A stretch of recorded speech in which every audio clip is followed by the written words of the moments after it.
इसी बीच एक और बड़ी खबर आपको बता दें कि कनाडा में एक और गैंगस्टर की हत्या के बाद पंजाब में अलर्ट जारी कर दिया गया है। आपको बता दें कि यहां पर लॉरेंस बिश्नोई ने इस हत्या का यहां पर जिम्मेदारी ली है, जिसको लेकर अब पंजाब में अलर्ट जारी हो गया है। वहां पर जो एडीजीपी लॉ एंड ऑर्डर है, उनका बयान सामने आया कि पंजाब में अलर्ट जारी है। और क्योंकि यहां पर यह कहा जाता है कि खालिस्तानी जो है वो वहां पर मौजूद है, कई जो समर्थक वहां पर मौजूद है, इसको लेकर तमाम जो इंफॉर्मेशन है वो सामने आ रही है। गैंगस्टर गोल्डी बराड़ ने ठिकानों और सहयोगियों पर जो है वो छापे पड़ रहे हैं। आपको बता दें 1000 से ज्यादा सहयोगियों के ठिकानों पर लगातार छापेमारी हो रही है। कनाडा में गैंगस्टर की हत्या के बाद पंजाब में अलर्ट जारी हो गया है। तो आप देखिए कि कनाडा और इंडिया के बीच में जो तलखियां है वो बढ़ती जा रही है, और साथ ही भारत के अंदर भी पंजाब में जो यहां पर अलर्ट है वो जारी कर दिया गया है। कनाडा में सुखा दुने की गोली मारकर हत्या, और उसके बाद सुबह से ही आपको बता दें कि लॉरेंस बिश्नोई के जो गुर्गे हैं उनके ठिकानों पर लगातार आपको बता दें कि छापेमारी हो रही है। मोगा पुलिस जो है वो सुखा के घर पर भी मौजूद है। और वहीं आपको बताया पंजाब के एडीजीपी लॉ एंड ऑर्डर अर्पित शुक्ला का बयान सामने आया। गैंगस्टर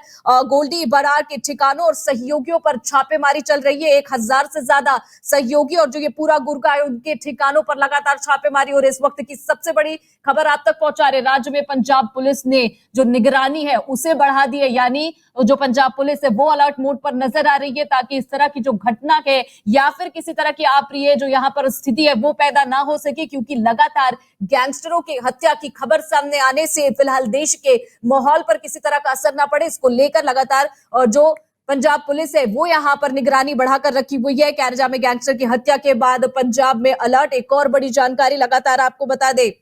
और साथ ही ये बताया कि कनाडाई के लिए यहाँ पर जो वीजा के उसको भी सस्पेंड किया गया, और इस तरह की जो कड़ी और जो यहाँ पर रुख जो भारत अपना रहा है उसको लेकर भी अब तमाम जगहों पर अब चर्चा जो है वो तेज हो गई है। तो दिग्विजय जी हमारे साथ जुड़े हुए हैं। सर, एक और बड़ा एक्शन यहाँ पर और पंजाब में जो अलर्ट है वो जारी कर दिया गया है, और ये माना भी जा रहा था कि पंजाब में उसको लेकर कोई बड़ा एक्शन भी लिया जाएगा। और जिस तरह लॉरेंस बिश्नोई ने इसकी जिम्मेदारी ली, उसके बाद उनके गुर्गों के ठिकानों पर छापे भी पड़ रहे हैं।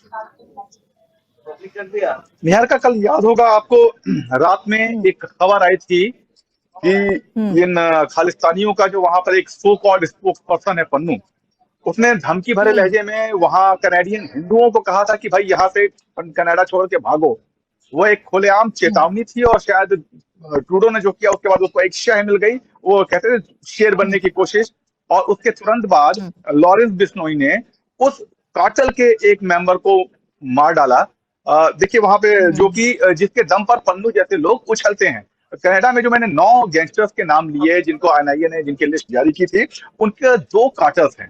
पहला कार्टल लखबीर सिंह लांडा, गोल्डी बराड़, चरणजीत सिंह और सतबीर सिंह वारिंग और सतनवर ढिल्लन, माना जाता है कि सब साथ मिलकर काम करते हैं, और जो ये अलग अलग गैंगस्टर्स हैं लेकिन एक कार्टल बना के काम करते हैं। इनका जो मेन कारोबार है वो हथियारों का है, रंगदारी वसूलने का है। जो दूसरा कार्टल है जिसमें अर्शदीप सिंह डाला है, रमनदीप सिंह जज है, गुरपिंदर सिंह है, और ये सुखदू सुक्खा भी उसी कार्टल का मेंबर था।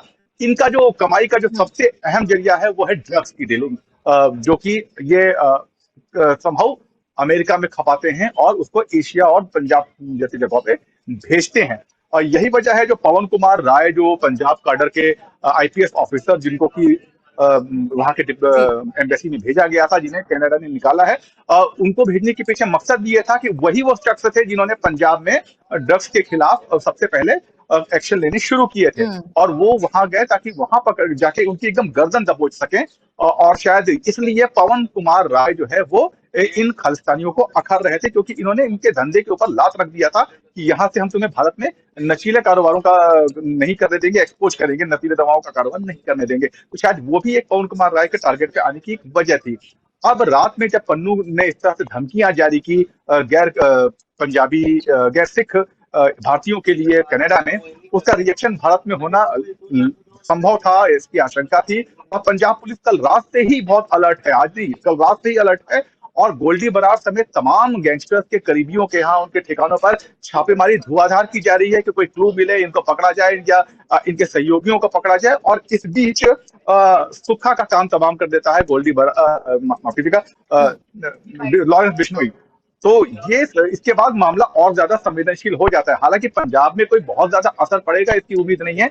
हाँ, 2 गुर्गों के बीच यहाँ भी गैंग वॉर होने की जो संभावना है उसको दबाने के लिए, क्योंकि पंजाब का आम आदमी ना तो उसको इन अलगाववादियों से कोई मतलब है, ना उनको भारत विरोधी से हम्म। मतलब है। भारत का सबसे समृद्ध प्रदेश है और वो प्रदेश है जहाँ से सबसे ज्यादा हमारे फौजी होते हैं और जिन्होंने सरहदों पर सबसे ज्यादा देश की हिफाजत करते हुए बिल्कुल। न सिर्फ अपनी जानें गंवाई हैं बल्कि जिंदा रह के जीत भी हासिल की है। तो एक आम पंजाबी को, एक आम सिख को इनसे कोई मतलब नहीं, इसलिए वहां एक अपराधी मारा जाता है, उसकी वजह से यहाँ माहौल खराब होगा। आम लोगों के बीच में इसकी आशंका नहीं के बराबर है। हाँ, इन अपराधियों के बीच में यहाँ पे कोई अगर गैंग वॉर जैसी स्थिति बनती है तो उस पर हम्म। कैसे काबू पा सके, ये जो है पंजाब पुलिस की कोशिश है। इस बीच अगर आप ट्विटर देखेंगी तो एक मजेदार बात यह है, जो हम पहले इससे थोड़ी देर पहले चर्चा कर रहे थे, कि लॉरेंस बिश्नोई खुद को हम्म। एक रॉबिन हुड की छवि में पेश कर रहा है। और अगर आप ट्विटर देखें इस वक्त, हम्म। तो वो हो रहा है। कोई उसको WWE के बॉक्सर के फाइटर के तौर पर सामने पेश कर रहा है, कोई उसका एक पंच, विनिंग पंच लगाते हुए एक बॉक्सर के तौर पर पेश करके ऐसे फोटोशॉप हम्म। इमेजेस आ रही हैं। कोई ये कह रहा है, कोई बड़ी हस्तियां, जानी मानी हस्तियां भी कह रही है Lawrence Bishnoi is on right track.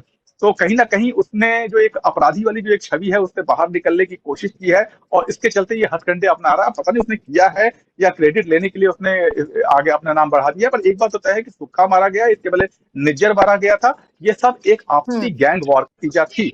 और हाँ, अगर आप भारत के तिरंगे को अपमानित करने की कोशिश करोगे, भारत की एम्बेसी पे चढ़ के तिरंगे पे हाथ डालोगे, तो हमारे यहाँ कहते हैं ऊपर वाला सब देख रहा है। बिल्कुल। तो कहीं ना कहीं इंसाफ तो होता है, जस्टिस तो कहीं ना कहीं होता है।